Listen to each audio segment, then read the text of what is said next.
मंच पर उपस्थित आदरणीय विभाग संघचालक जी, माननीय नगर संघचालक जी और हमारा त्रिची नगर से आए हुए सभी प्रबुद्ध नागरिक भाइयों एवं बहनों, மேடையில் அமர்ந்திருக்கும் பெருமதிப்புக்குரிய விபாக சங்கசாலக் அவர்களே, நகர சங்கசாலக் அவர்களே, திருச்சியிலிருந்து வந்திருக்கக்கூடிய மரியாதைக்குரிய தாய்மார்களே, பெரியோர்களே, आज हम सब लोग जो यहाँ पर एकत्रित हुए हैं वो कोई बहुत प्रसन्नता के लिए अथवा आनंद के लिए नहीं हुए हैं। இன்னைக்கு நாம் இங்கே சேர்ந்து கூடியிருக்கோம் அப்படின்னு சொன்னால் அது ஒரு சந்தோஷத்துக்காகவும் ஆனந்தத்துக்காகவும் இங்கே நாம் கூடியில்லை. एक बहुत ही ज्वलंत विषय जो हमारी अस्मिता को खतरे में डाल सकता है, ऐसे विषय को अपना प्रोटेस्ट करने के लिए हम लोग यहाँ पर आए हैं. மிகவும் மோசமான அளவில் இருக்கக்கூடிய ஒரு சம்பவம், நம்மளுடைய நம்பிக்கைகளை இல்லாமல் ஆக்கக்கூடிய ஒரு மோசமான சம்பவ விஷயத்துக்காக இங்கே நாம் கூடியிருக்கோம். और विषय हम सब लोग जानते हैं, हमारे देश के पड़ोस में बांग्लादेश में चल रही घटनाओं के संदर्भ में நமக்கு எல்லாருக்கும் விஷயம் தெரியும். என்னன்னு சொன்னால், நம்ம தேசத்துக்கு அருகாமல் இருக்கக்கூடிய பங்களாதேஷுடைய விஷயத்துக்காக இங்கே நம்ம கூடியிருக்கோம். किसी किसी समाचार पत्र, न्यूज़पेपर में, मीडिया में इसके बारे में कुछ जानकारियां हमको अवश्य मिल रही हैं. செய்தித்தாள்கள் மூலமாக, ஊடகங்கள் மூலமாக இதனுடைய தகவல்கள் நமக்கு கண்டிப்பாக அது கிடைச்சிட்டே இருக்கு. तब भी पश्चिम से प्रभावित सेक्युलर मीडिया इसकी भयावहता को उचित रीति से पब्लिक के सामने प्रस्तुत नहीं कर रहा है. ஆனாலும் கூட மேற்கத்திய தாக்கம் கொண்ட அந்த ஊடகங்கள், ஒரு சார்பாக இருக்கக்கூடிய அந்த ஊடகங்கள் அவங்களுடைய பிரச்சாரத்தின் காரணமாக முழுமையான விஷயங்கள் வெளியே வரதில்லை. लेकिन सोशल मीडिया एक बहुत बड़ा शक्ति है जिसके कारण से हम सबको उसके बारे में बहुत जानकारी मिल रही है. ஆனாலும் சோஷியல் மீடியாவுக்கு ஒரு பெரிய சக்தி இருக்குது. அந்த மாதிரி சக்தி சோஷியல் மீடியாவுக்கு இருக்கிறதுனால நமக்கு இது பற்றிய பல விஷயங்கள் தெரிய வருது. वहां पर जो कुछ घटनाक्रम चल रहा है वो हिंदुस्तान के गांव-गांव तक सोशल मीडिया के माध्यम से पहुंच रहा है. அங்க நடக்கக்கூடிய அந்த சம்பவங்கள் நம்முடைய பாரத நாட்டினுடைய கிராமமாக சோஷியல் மீடியா மூலமாக சென்று அடைந்துள்ளது. और इसके कारण भारत में भी बांग्लादेश के हिंदुओं की सुरक्षा के लिए एक चिंता का वायुमंडल बना है. இதனால பாரத நாட்டில் இருக்கக்கூடிய ஹிந்துக்களுக்கு பங்களாதேஷ் மக்களுடைய பாதுகாப்பு பற்றியும் அவங்க சிந்திக்க ஆரம்பிச்சிருக்காங்க. ये बड़ा दुख का विषय है कि 1971 में जिस हिंदुस्तान ने बांग्लादेश की मुक्ति में पूर्ण सहयोग किया, आज वही बांग्लादेश का सरकार भारत के साथ में असहयोग कर रहा है. ஒரு துக்ககரமான விஷயம் அப்படின்னு சொன்னால், 1971ஆம் ஆண்டு எந்த ஒரு பங்களாதேஷை உருவாக்குவதற்காக வேண்டி பாரத நாடு முழுமையாக ஆதரவு தெரிவித்து உருவாக்கியதோ அந்த பாரத நாட்டுக்கு எதிராக அந்த இடத்துல இந்த மாதிரி மோசமான சம்பவங்கள் ஆயிட்டு இருக்குது. बांग्लादेश के लोग ये भूल गए 1971 में हिंदुस्तान के फौज ने अपना खून और अपना पसीना बहा करके उनको आजादी दिलाया था. பங்களாதேஷுடைய மக்கள் அதை என்ன விஷயத்தை அவங்க மறந்துட்டாங்கன்னு சொன்னால், 1971ஆம் ஆண்டு நம்ம பாரத நாட்டுடைய இராணுவ வீரர்கள் தங்களது இரத்தத்தையும் வேர்வையும் சிந்தி அவங்களுக்கு முழுமையான சுதந்திரத்தை பெற்று தந்தார்கள் என்பதை பங்களாதேஷ் இருக்கக்கூடிய சகோதரர்கள் ஞாபகத்தில் இல்லாமல் அவங்க மறந்து போயிட்டாங்க. ये एक रिसर्च का सब्जेक्ट है कि 1971 में जिसके कारण, जिसकी सहायता से, हिंदुस्तान की सहायता से बांग्लादेश को मुक्ति मिला, आज वही बांग्लादेश हिंदुस्तान के विरुद्ध में क्यों खड़ा हो गया? ஒரு ஆராய்ச்சி செய்ய வேண்டிய ஒரு விஷயம் என்னன்னு சொன்னால், 1971ஆம் ஆண்டு எந்த ஒரு பாரதமானது பங்களாதேஷானது சுதந்திரம் பெறுவதற்காக வேண்டி பாடுபட்டதோ அந்த ஒரு பாரதத்துக்கு விரோதமாக இன்னைக்கு அந்த பங்களாதேஷ் திரும்பி இருக்குன்னா இது ஆராய்ச்சிக்கு உரிய ஒரு விஷயம். और वहां चल रही घटनाएं कोई अचानक हो गई घटनाएं नहीं है, इसके पीछे एक सोचा समझा वेल प्लान्ड षड्यंत्र देखने को मिलता है. அங்க இருக்க சம்பவம் வந்து ஏதோ எதேச்சையாக நடந்த சம்பவம் அல்ல. இது வந்து மிகவும் திட்டமிட்ட மிகவும் அதை பற்றிய ஒரு முழு தயாரிப்போடு இருக்கக்கூடிய ஒரு பெரிய ஒரு சதி வேலை அது. और ये षड्यंत्र और ये लक्ष्य किसी से छुपा हुआ नहीं है. पूरी दुनिया में विश्व में इसी प्रकार के षड्यंत्र को चला करके अपना लक्ष्य की पूर्ति कर रहे हैं. இந்த மாதிரி உள்ள சதி இருக்கு பார்த்தீங்களா, இந்த சதி வந்து இந்த இடத்துல விஷயம் நடந்திருக்குன்னு சொன்னால் உலகத்தில் இதே மாதிரி பல நாடுகள் மேலே ஒரு குழுவானது சதி செய்து அந்த மாதிரி விஷயங்கள் ஏற்கனவே அவங்க பண்ணியிருக்காங்க, அவங்க தான் இங்கேயும் அதை பண்ணிட்டுருக்காங்க.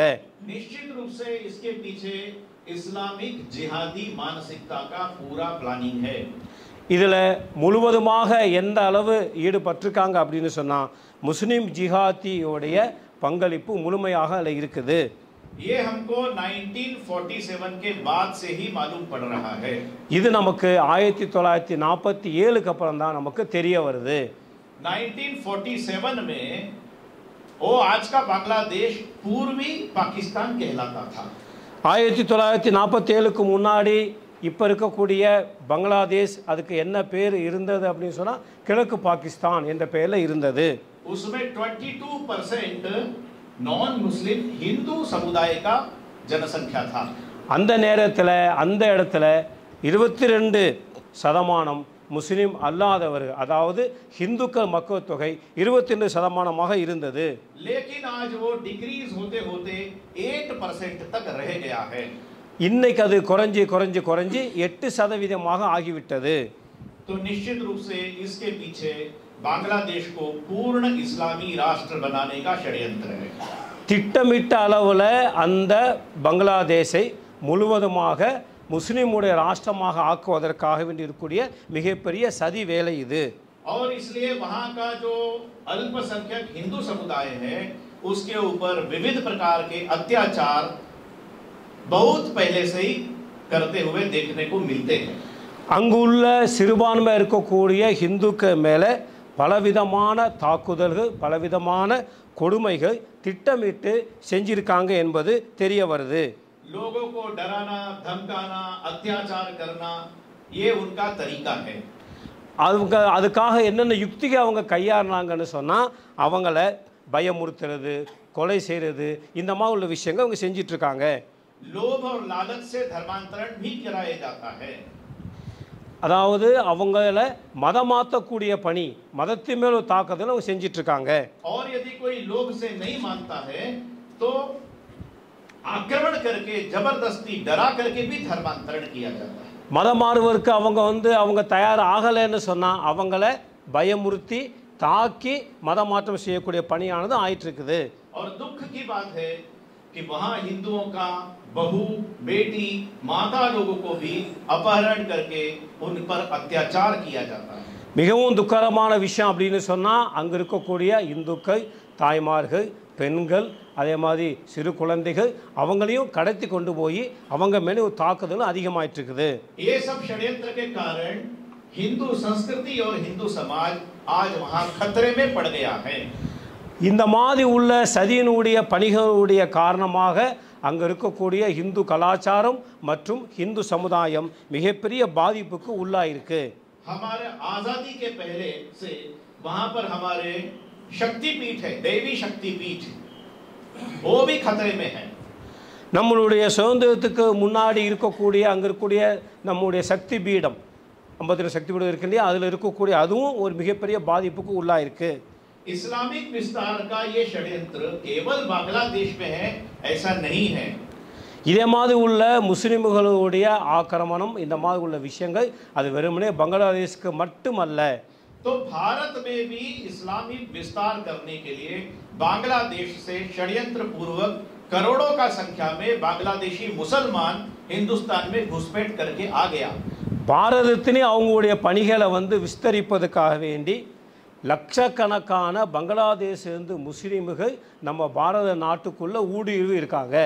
आज उन्होंने भारत का बंगाल, बिहार और आसाम क्षेत्र के अंदर बहुत जिला में मुस्लिम बहुसंख्या में हो गया है. இன்னைக்கு நம்ம பாரத நாட்டில் இருக்கக்கூடிய வங்காளம், பீகார், அஸ்ஸாம் இந்த மாநிலங்கள் இருக்கக்கூடிய பல மாவட்டங்களில் அவங்க எண்ணிக்கை ரீதியாக அதிகமாயிட்டாங்க. हिंदुस्तान के अंदर भी बिहार, बंगाल, असम के कुछ जिले में सेम परिस्थिति दिखती है जैसी आज बांग्लादेश में देखने को मिलती है. நம்முடைய பாரத நாட்டில் இருக்கக்கூடிய பீகார், வங்காளம், அதே மாதிரி அஸ்ஸாம் ஆகிய அந்த மாநிலங்களும் கூட இன்னைக்கு பங்களாதேஷில் என்ன மாதிரி ஒரு காட்சி இருந்துட்டு இருக்கோ அதே காட்சிகளும் காண கிடைக்கிறது. ये जो षड्यंत्र है ये पहले स्पष्ट सामने नहीं दिखाई देता था, छुप छुप करके वार करते थे. இந்த மாதிரி உள்ள சதி வந்து ஆரம்பத்தில் இவ்வளவு தெளிவாக தெரியலை, அமைதியாக சின்ன சின்ன அளவில் இருந்தது. परंतु शेख हसीना प्रधानमंत्री का सरकार गिराने के बाद ये स्पष्ट रूप से बांग्लादेश में असंतोष का वायुमंडल निर्माण किया गया है. அங்கே இருக்கக்கூடிய அந்த அதிபர் ஷேக் ஹசீனா அவங்களோட ஆட்சி போனதுக்கு அப்புறம் தான் இது வந்து வெளியிலே மக்களுக்கு வந்து தெரிய ஆரம்பிச்சது, இவ்வளோ மோசமான சம்பவங்கள் நடந்திருக்கிறது தெரிய வந்தது. शेख हसीना का सरकार गिराना पहले ऐसा लगता था कि केवल स्टूडेंट्स मूवमेंट है. ஷேக் ஹசீனா அவர்களுடைய ஆட்சி வந்து கீழே விழுது அப்படின்னு சொன்னால் அது வந்து வெறுமனே மாணவர்களுடைய போராட்டம் அப்படி தான் தெரிந்தது. परंतु जैसे जैसे धीरे धीरे टाइम आगे जा रहा है इसके पीछे का मूल षड्यंत्र पूरा विश्व के सामने स्पष्ट दिख रहा है. நாள் ஆக ஆக என்ன தெரிஞ்சதுன்னு சொன்னால் இதே மாதிரி உள்ள சம்பவத்துக்கு வெறுமனே மாணவ போராட்டம் மட்டும் காரணம் இல்லை, அகில உலக சதியான அதில் இருக்குதுன்னு அப்புறம் தான் தெரிய வருது. आज बांग्लादेश में कोई भी अल्पसंख्यक, वो हिंदू है, बौद्ध है, सिख है, क्रिश्चियन है, कोई भी सुरक्षित नहीं है. இன்னைக்கு பங்களாதேஷில் எந்த விதமான சிறுபான்மை மக்களும், அவங்க இந்துவாக இருக்கலாம், பௌத்தகளாக இருக்கலாம், சீக்கியர்களாக இருக்கலாம், கிறிஸ்தவர்களாக இருக்கலாம், யாருமே அங்கே பாதுகாப்பாக இல்லை. बांग्लादेश में अत्याचारों से प्रताड़ित होने वालों में अनुसूचित जाति और अनुसूचित जनजाति का भी बहुत बड़ा पॉपुलेशन है. பங்களாதேஷில் நடக்கக்கூடிய இந்த மோசமான சம்பவத்துக்கு ஆளானவங்க யாருன்னு பார்த்தா நம்ம சாதாரணமாக எல்லா இடங்களும் இருக்கக்கூடிய நம்மளுடைய எஸ்சி மக்கள், எஸ்டி மக்கள் அவங்களும் மிகப்பெரிய அளவில் பாதிப்புக்கு உள்ளாயிருக்காங்க. और दुख की बात है कि दुनिया भर में मानवाधिकार, हिंदुस्तान में एससी एसटी का सुरक्षा का गारंटी लेने वाले पॉलिटिकल पार्टी भी इस मुद्दे पर पूर्ण रूप से मौन देखने को मिलता है. மிகப்பெரிய ஒரு துக்ககரமான விஷயம் அப்படி என்னென்ன விஷயம் பார்த்தோன்னு சொன்னால் பல பேர் வந்து சொல்கிறாங்களே, அதாவது மனித உரிமை கழகம் அந்த பேரில், அதே மாதிரி எஸ்சி சமுதாயத்துக்காக வேண்டி நாங்கள்லாம் பாதுகாப்பாக இருக்கக்கூடியவங்கன்னு சொல்லிட்டு பலவிதமான விஷயங்களை பண்ணிகிட்ருக்காங்க இல்லையா, நாங்கள் தான் அதுக்கு உரிய முடிப்பாக கொடுப்போம். அவங்க யாருமே எதுவுமே பேசாமல் மிகவும் மௌனமாக இருப்பது மிகவும் துக்ககரமான விஷயம். निश्चित रूप से इसके पीछे सेक्युलरिज्म नहीं है, इसके पीछे तुष्टीकरण का राजनीति भी देखने को मिलता है. இதனுடைய பின்னாடி அப்படின்னு பார்த்தா இது வந்து ஏதோ வந்து செக்குலர் அந்த மாதிரி உள்ள மதசார்பற்ற விஷயம் அது மட்டும் இல்லை, திட்டமிட்ட அளவில் மிகப்பெரிய ஒரு சதியானது இது பின்னாடி இருக்குது. शेख हसीना का गवर्नमेंट गिराने के बाद स्टार्टिंग में ऐसा लगा जैसे दो पार्टी का बांग्लादेश में संघर्ष हो रहा है. இந்த அரசியல் பின்னணியில் என்னென்னு பார்த்தோன்னு சொன்னால் ஷேக் ஹசீனா அவர்களுடைய ஆட்சி வந்து இல்லாமல், அதாவது கீழே விழும்போது என்ன தெரிஞ்சது முதல்லன்னு சொன்னால் ஏதோ ரெண்டு கட்சிக்குள்ள ஒரு போராட்டமாக தெரிந்தது. अभी बांग्लादेश नेशनल पार्टी जो सरकार में आ गया है उसका लोगों ने शेख हसीना का पार्टी के लोगों के ऊपर भी कुछ आक्रमण किए. இப்போ இருக்கக்கூடிய அந்த பங்களாதேஷ் நேஷனல் பார்ட்டி சொல்லக்கூடிய அந்த ஆட்சிக்கு வந்தவங்க இந்த ஷேக் ஹசீனா அவங்க கட்சிக்காரங்க மேலேயும் தாக்குதல் செஞ்சுருக்காங்க. ये विश्व को भ्रमित करने का षड्यंत्र था. இது முழுக்க வந்து உலகளவில் இருக்கக்கூடிய சதி செய்யக்கூடியவங்களுடைய வேலை. एक महीने के पश्चात ही असली चेहरा सामने आ गया. ஒரு மாதத்துக்கு அப்புறம் தான் இன்னும் அதிகமான சம்பவங்கள், மோசமான சம்பவங்கள் தெரிய வந்தது. अब आक्रमणकारियों का निशाना विरोधी पार्टी नहीं आक्रमणकारियों का निशाना हिंदू समुदाय देखने को मिलता है। இன்னைக்கு இந்த மாதிரி உள்ள மோசமான சம்பவங்கள் விஷயங்கள் ஆக்கிரமிப்பு யாருமே நடக்குதுன்னு சொன்னால் எதிர்க்கட்சியாக இருக்கக்கூடியவங்ககிட்ட நடக்குது, அப்படி இல்லை, முழுக்க முழுக்க இந்து சமுதாயத்து மேலே தான் இந்த மாதிரி மோசமான சம்பவங்கள் அதிகமாக ஆயிட்டுருக்குது. सरकार बदलने के बाद 1 महीने के बाद में सैकड़ों गांव के अंदर हिंदू बस्तियों के अंदर अचानक रात में आक्रमण होना शुरू हो गया। அரசு மாறினதுக்கு அப்புறம் ஆயிரக்கணக்கான ஹிந்து கிராமங்களில் அவங்களுடைய வீடுகளில் மிகப்பெரிய அளவில் ஆக்கிரமிப்பானது செய்ய துவங்கினார்கள். இரவு நேரத்தில் डरा करके आतंक फैला करके गांव छोड़ करके जाने के लिए मजबूर हो जाए ऐसा वायुमंडल बनाया जा रहा है। அவங்கள பயமுறுத்துறது, அதே மாதிரி அந்த கிராமத்தை விட்டு நீங்கள்லாம் வெளியே போயிடுங்க அப்படின்னு சொல்லி அவங்கள மிரட்டி வெளியே அனுப்புறது, இந்த மாதிரி ஆயிரக்கணக்கான கிராமங்களில் ஆகக்கூடிய ஒரு சூழ்நிலையை ஏற்படுத்தியிருக்காங்க. और ये आक्रमणों से कोई भी हिंदू बचा नहीं है। இந்த மாதிரி உள்ள ஆக்கிரமிப்பில் எந்த இந்துவும் அதிலிருந்து தப்பிக்க முடியலை. गरीब हिंदुओं पर तो अत्याचार हो ही रहा है, लेकिन जिन्होंने बांग्लादेश की निर्मिति में अपना इंडस्ट्रीज के माध्यम से बहुत योगदान किया, ऐसे धनी मानी हिंदुओं के ऊपर भी आक्रमण किया जा रहा है। ஏழையாக இருக்கக்கூடிய இந்துக்களுக்கு பாதிப்பு வந்தது மட்டும் இல்லை, அந்த அதாவது பங்களாதேஷானது நல்லபடியாக ஆவதற்காக வேண்டி தங்களது பங்களிப்பை செலுத்திய பல இண்டஸ்ட்ரீஸ், பெரிய பெரிய அந்த கம்பெனி வச்சிருக்கக்கூடிய அவங்க மேலே கூட மிகப்பெரிய அளவில் இந்த மாதிரி உள்ள மோசமான சம்பவங்கள் ஆயிருக்குது. बांग्लादेश के विकास में जिन्होंने अपना स्किल के माध्यम से, अपना बुद्धि के माध्यम से बांग्लादेश का आर्थिक विकास किया, ऐसे टीचर्स, प्रोफेसर्स, बैंक कर्मचारी, वो सब लोगों को भी यदि हिंदू है तो आक्रमणकारियों का संघर्ष झेलना पड़ रहा है। இந்த மாதிரி அவங்க செஞ்சிருக்க சமயத்தில் பங்களாதேஷினுடைய முன்னேற்றத்துக்காக வேண்டி தங்களது திறமை தகுதியை அளித்த ஆசிரியர்கள், ப்ரொஃபஸர்ஸர்கள், வங்கி ஊழியர்கள் அவங்க ஹிந்துவாக இருந்தாங்கன்னு சொன்னால் அவங்க மேலே மிகப்பெரிய அளவில் இருக்கக்கூடிய ஆக்கிரமிப்பானது ஆயிட்டுருக்குது. हमको सोशल मीडिया से ये मालूम पड़ा होगा 1500 से ज्यादा हिंदू टीचर्स को आतंक के बल पर उनसे रेजिग्नेशन ले दिया है गवर्नमेंट जॉब से। நம்ம எல்லாருக்கும் சமூக வலைதளம் மூலியமாக என்ன தெரிய வரும்னு சொன்னால் பங்களாதேஷ் இருக்கக்கூடிய 1500க்கும் அதிகமான ஆசிரியர்கள் அவங்கள நீங்கள் ராஜினாமா பண்ணியே தீரணும் அப்படின்னு சொல்லி மிரட்டி ராஜினாமா வாங்கி அனுப்பியிருக்கிறது சமூக வலைதளம் மூலம் நமக்கு தெரிய வரும். हिंदू माता और हिंदू बेटियों को भी हिजाब लगाने के लिए मजबूर किया जा रहा है। हिंदू தாய்மார்கள் மற்றும் हिंदू பெண் குழந்தைகளுக்கு நீங்கள் ஹிஜாப் அணியணும் அப்படின்னு சொல்லி அவங்க தொந்தரவு பண்ணுறாங்க. अभी अभी दुर्गा पूजा के अवसर पर 900 प्लेसेस पे दुर्गा पंडाल पर आक्रमण किया गया। சமீபத்தில் நடந்த துர்கா பூஜை அந்த சமயத்தில் 900க்கும் அதிகமான துர்கை பூஜைக்காக ஏற்பாடு செய்யப்பட்ட அந்த பந்தல் அதையும் ஆக்கிரமித்து அடித்து உடைச்சிருக்காங்க. पंडाल का पवित्रता को भ्रष्ट किया गया। அந்த மாதிரி உள்ள கோயிலுடைய புனித தன்மையை கெடுக்கிற மாதிரி பல சம்பவங்கள் செஞ்சிருக்காங்க. मूर्तियों को भग्न किया गया। அங்கே இருக்கக்கூடிய கடவுள் சிலைகளை அடித்து உடைச்சிருக்காங்க. लेकिन दुनिया में सेक्युलर मीडिया से कोई आवाज इसके खिलाफ नहीं आया।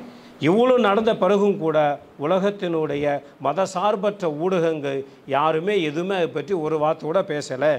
सरकार में पकड़ बनाने के लिए बांग्लादेश नेशनल पार्टी ने 209 सेक्रेटरी को गवर्नमेंट के अंदर प्लांट कर दिया। அரசானது குறிப்பாக பங்களாதேஷ் நேஷனல் பார்ட்டி அந்த அரசு தங்களுடைய ஆட்சியை நிலைநாட்டுவதற்காக வேண்டி 209 அரசு அதிகாரிகளை செக்ரட்டரியாக ஏற்கனவே அவங்க நியமனம் செஞ்சிருக்காங்க.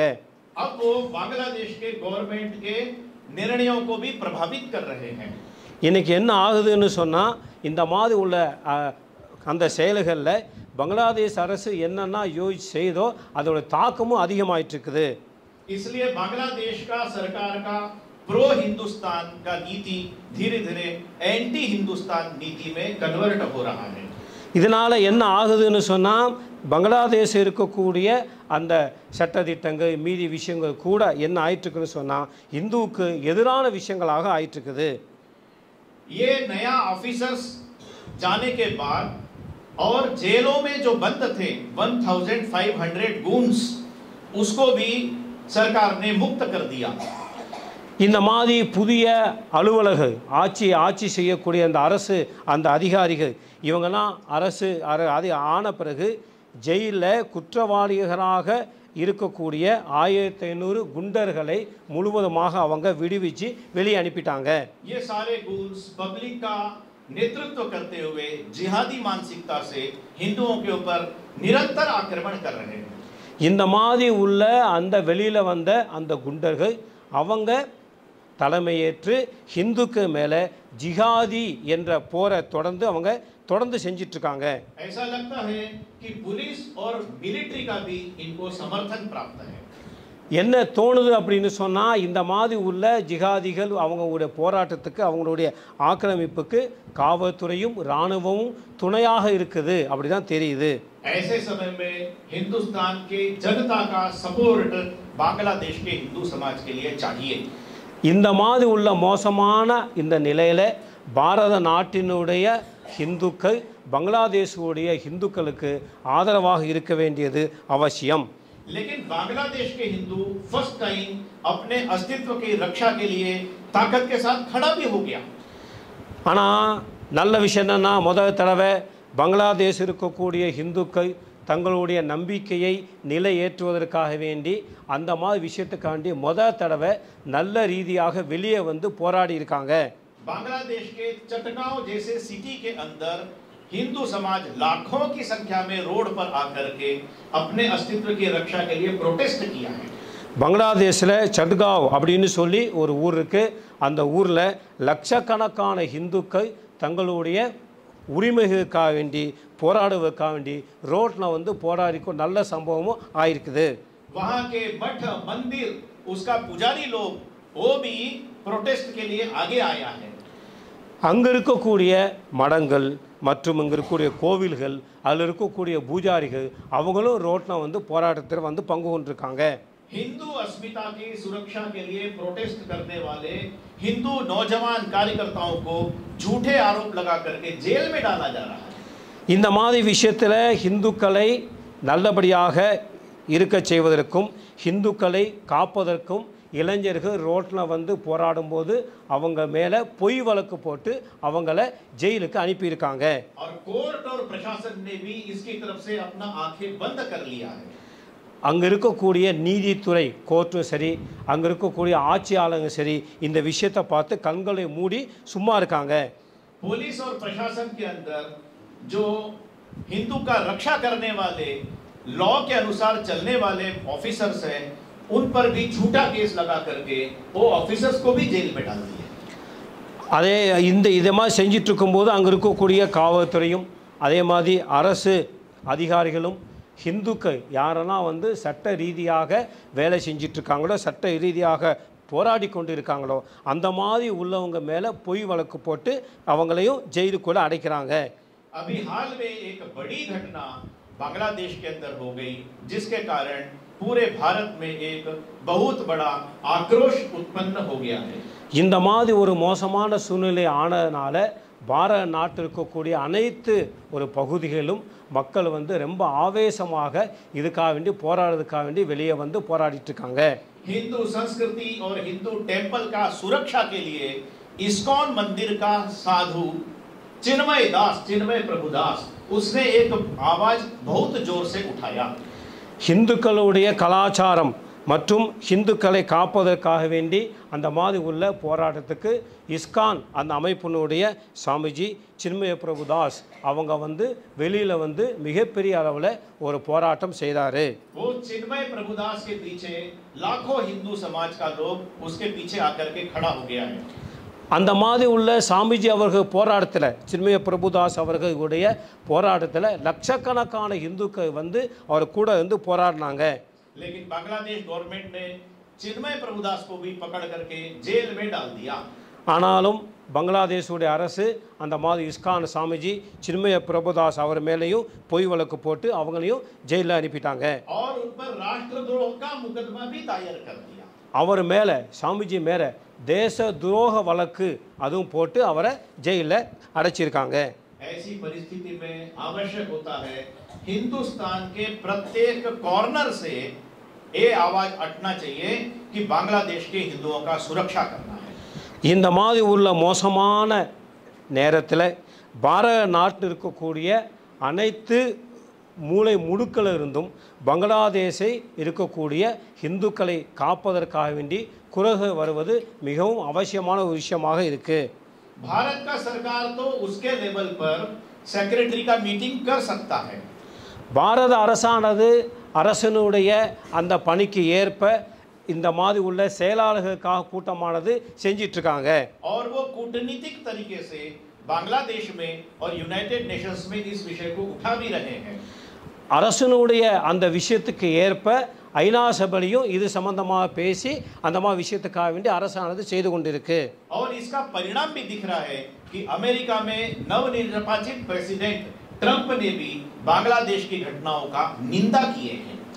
இதனுடைய பரிணாமம் இதனுடைய அந்த விளைவு என்ன ஆயிருக்குன்னா அமெரிக்காவில் புதிதாக தேர்ந்தெடுக்கப்பட்டிருக்கக்கூடிய அதிபர் ட்ரம்ப் அவர் கூட பங்களாதேஷுடைய சம்பவத்தை பற்றி அவர் தாக்கி பேசியிருக்காரு. परंतु हम जानते हैं केवल निंदा करने से कोई प्रॉब्लम का सॉल्यूशन नहीं होता है. நமக்கு தெரியும் இதே மாதிரி உள்ள சம்பவத்துக்கு இதே மாதிரி உள்ள பேச்சுக்கு அதாவது அதை வந்து தாக்கி பேசினா மட்டுமே முழுமையான தீர்வு ஆகாது. तो पॉलिटिकल लेवल पर और वर्ल्ड लेवल पर जो स्ट्रेटेजी करना है वो तो गवर्नमेंट को करना है. அரசியல் ரீதியாகவும் உலகளவையும் இதுக்கான ஒரு திட்டங்கள் தீட்டி செய்ய வேண்டிய பணி வந்து அரசினுடைய பணி. परंतु विश्व भर में सामान्य हिंदू समाज इसके बारे में चिंतित है. ये दृश्य बनने के बाद हमारा आवाज वर्ल्ड लेवल पर और बड़ा होता है. உலக அளவில் இருக்கக்கூடிய ஹிந்து சமுதாயம் அதனுடைய குரல் அதனுடைய இது வெளியே வரும்போது மட்டும்தான் ஹிந்து சமுதாயமானது இது பற்றி ஒரு கவலை கொண்டிருக்கு இது பற்றி அக்கறை கொண்டிருக்கு என்ற காட்சியானது உலகத்துக்கு தெரிய வரும். आज विश्व में 50 से अधिक देशों के अंदर बांग्लादेश में हिंदुओं पर अत्याचार के खिलाफ प्रोटेस्ट स्लोगन्स और प्रोग्राम हो गए. இன்று உலக அளவில் 50க்கும் அதிகமான நாடுகளில் பங்களாதேஷ் நடக்கக்கூடிய சம்பவத்துக்கு எதிராக ஆர்ப்பாட்டங்கள் போராட்டங்கள் ஆயிருக்குது. लेकिन सबसे बड़ा आवाज हिंदुस्तान से उठना चाहिए. ஆனாலும் கூட மிகப்பெரிய அளவில் இதுக்கான உள்ள எதிர்ப்பு குரல் நம்முடைய பாரத நாட்டிலிருந்து வரணும். कश्मीर से कन्याकुमारी और सौराष्ट्र से गुवाहाटी तक एक ही आवाज में बुलंद होना चाहिए.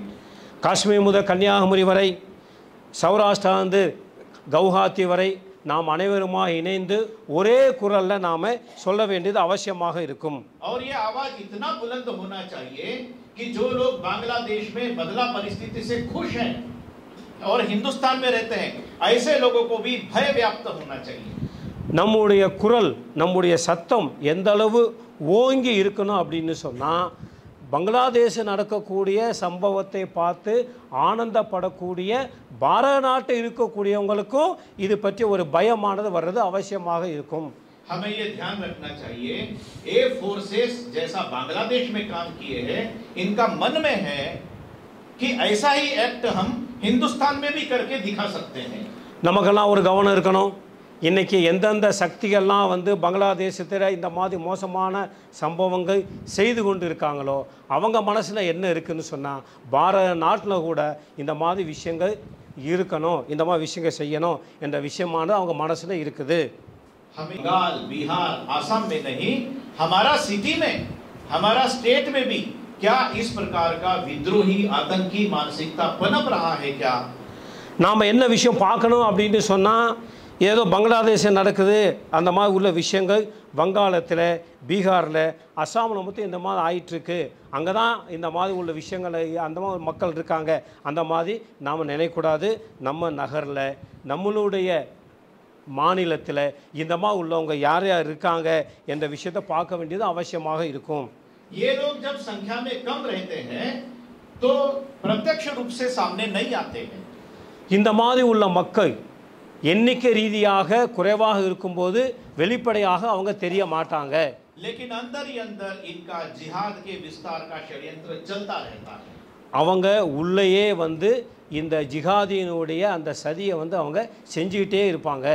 और हमारा भोला भोला हिंदू, भोला करते ना, भोला हिंदू है ना, सिंपल हिंदू, वो इनके षड्यंत्र को नहीं समझता है. நம்மளுடைய சாதாரண ஹிந்துவுக்கு இவங்களுடைய சதி வேலையானது புரியவே புரியாது.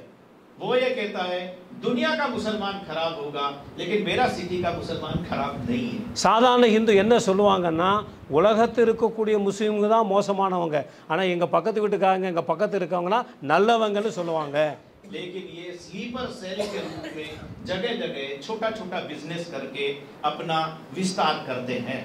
இந்த மாதிரி உள்ள சிரிப்ப செல்காரங்க சிறிய சிறிய வியாபாரங்கள் செய்து அவங்கள பணிகளை விஸ்தரித்து கொண்டே இருப்பாங்க. और उचित वायुमंडल एटमॉस्फेयर ऑर्डर मिलने के बाद अपने एक्ट को अंजाम दे देते हैं. சரியான நேரத்தில் அவங்களுக்கு வந்து உத்தரவு கிடைச்சதுக்கு அப்புறம் முழுக்க முழுக்க வெளியே வந்து அவங்க இந்த மாதிரி மோசமான பணியை செய்ய ஆரம்பிப்பாங்க. हिंदू समाज का संरक्षण करने वाले हम जागरूक नागरिकों का ये कर्तव्य है अपना सिटी में सामान्य हिंदू समाज को एक खतरे के बारे में जागरूक करना चाहिए. நம்முடைய ஹிந்து சமுதாயத்தில் இருக்கக்கூடிய விழிப்புள்ள நாம் என்ன பண்ண வேண்டி இருக்கும் அப்படின்னு சொன்னால், சாதாரண ஹிந்து மக்களுக்கு இது பற்றிய உள்ள ஒரு தெளிவு, இது பற்றிய ஒரு விழிப்புணர்வை நாம் ஏற்படுத்த வேண்டியது இருக்கும். इसलिए हमारा देश, हमारा संस्कृति, हमारा सिटी, हमारा स्ट्रीट, इसका सुरक्षा के लिए जनरल हिंदू समाज को अवेयरनेस करना और संगठित होने के लिए प्रेरित करना, ये हमारा कार्य होना चाहिए. ஆகவே நம்மளுடைய பணி என்ன அப்படின்னு சொன்னால், இந்த மாதிரி உள்ள பணிகள் விஷயமானது ஆயிற்றுக்கு என்ற ஒரு விஷயத்தை நம்மளுடைய நகரில், நம்ம தெருவில், நம்ம பக்கத்தில் இருக்கக்கூடிய சாதாரண ஹிந்துக்களுக்கு நாம் விஷயத்தை சொல்லி அவங்கள ஒரு விழிப்புள்ள ஹிந்துவாக ஆக்க வேண்டியது நம்முடைய பொறுப்பு. जहाँ पर कर सकते थे ऐसा पूरा भारत में बहुत विशाल रैली वो निकाल करके प्रोटेस्ट किए.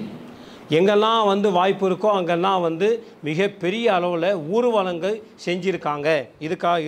இதுக்காக வேண்டி कहीं पर 25,000, 50,000, 1 लाख इतना पीपल हिंदू भी सामने आकर के प्रोटेस्ट किया. பல இடங்களில் பார்த்தீங்கன்னா 25,000, அதே மாதிரி 50,000, 1,00,000 மக்கள் ரோட்டில் வந்து இதுக்காக வேண்டி ஆர்ப்பாட்டங்கள் செஞ்சுருக்காங்க. मध्य प्रदेश एमपी का इंदौर सिटी के अंदर 4 लाख हिंदू समाज सामने आकर के प्रोटेस्ट किए. மத்திய பிரதேச மாநிலத்தில் இந்தூர் அந்த பகுதியில் 4 லட்சம் மக்கள் ரோட்டில் வந்து போராடி செஞ்சுருக்காங்க. तो ये प्रोटेस्ट के कारण भारत सरकार को भी बल प्रदान होता है. இந்த மாதிரி உள்ள போராட்டங்களால பாரத அரசாங்கத்துக்கும் ஒரு சக்தியானது கிடைக்கும். इसलिए हम राष्ट्रीय स्वयंसेवक संघ के माध्यम से अपने सरकार्यवाह आदरणीय दत्तात्रेय होसबोले जी ने भारत सरकार को यह आह्वान किया है कि बांग्लादेश में रहने वाले हिंदुओं का संपत्ति, उनका धर्म, उनका मंदिर और उनका प्राण, उनका माता बेटी सबका सम्मान का सुरक्षा का गारंटी करना चाहिए. ஆனால் நம்ம சங்கத்தினுடைய ஆர்எஸ்எஸ்னுடைய அகில பாரதத்துடைய பொதுச் செயலாளர் மானிய ஸ்ரீ தத்தாத்ரேய ஹொசபல்லேஜி அவர்கள் பாரத அரசுக்கு அறைகூவல் என்ன விடுத்திருக்காருன்னு சொன்னால், பங்களாதேஷில் இருக்கக்கூடிய ஹிந்துக்களுடைய சொத்து, அவங்களுடைய தர்மம், அங்கே இருக்கக்கூடிய தாய்மார்கள், அங்கே இருக்கக்கூடிய குழந்தைகள், அவங்களுடைய பாதுகாப்புக்கு நீங்கள் எல்லா பணியும் செய்யணும் அப்படின்னு அறைகூவல் விடுத்திருக்காரு. बांग्लादेश में हो रही घटनाओं से चिंतित होना तो उचित है लेकिन हताश होने का जरूरत नहीं है. இது பற்றி வந்து நாம் சிந்தனை பண்ணணும், ஆனால் அதை பார்த்து நாம் பயப்பட்டு இருக்கணும்னு அவசியம் இல்லை. घबराने का जरूरत नहीं है. இதுக்காக நம்ம துக்கப்போனோம், அதாவது நம்ம வந்து ரொம்பவே மோசமாக நம்ம ஆயிடணும் அப்படி அவசியம் கிடையாது. संकल्प करने का आवश्यकता है. நாம் சபதம் எடுக்கிறது அவசியமாக இருக்கும். हमारा सिटी में, हमारा स्ट्रीट में जागृत हिंदू समाज को खड़ा करना, ये हमारा नेक्स्ट स्टेप होना चाहिए. நம்மளுடைய நகரத்தில் நம்முடைய தெருக்களுக்கு கூடிய இந்துக்களை விழிப்புள்ள இந்துக்களை ஆக்குறது நம்முடைய அடுத்த பணியாக இருக்கும். इसके लिए हम वेल प्लान यदि करते हैं तो भारत माता का हम, हिंदू समाज का हम अच्छे से सुरक्षा कर सकें. இதற்காக வேண்டி நாம் நல்ல திட்டமிட்டு பணி செய்தோன்னு சொன்னால் பாரத தாய் நாட்டை, நம்முடைய பாரத நாட்டை பாதுகாப்பாக வைப்பதற்கு இதுதான் சரியாக இருக்கும். इतना कहते हुए मैं अपना कथन समाप्त करता हूँ. सबको नमस्कार, वणक्कम. இவ்வளவு விஷயங்களை சொல்லி என்னுடைய உரையை நான் பூர்த்தி செய்கிறேன். வணக்கம்.